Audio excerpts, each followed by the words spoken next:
A B C ক্রমিক সমানুপাতি হলে দেখাও যে a plus b divided b plus c whole square is equal to a square plus B square divided b square plus C square.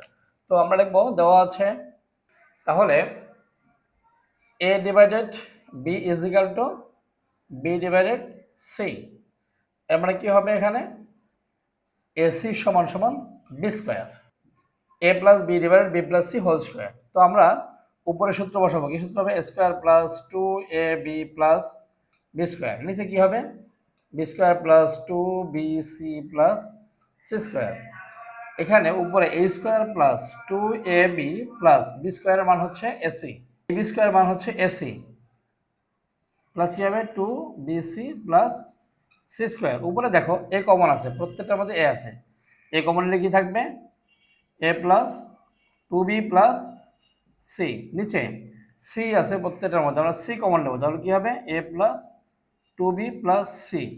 তাহলে উপরেটা নিচেটা কাটলে কি থাকবে a by c, a square plus b square divided b square plus c square. তাহলে আমরা a square রাখবো, b square মান বসাবো a c divided b square মান হচ্ছে a c plus c square.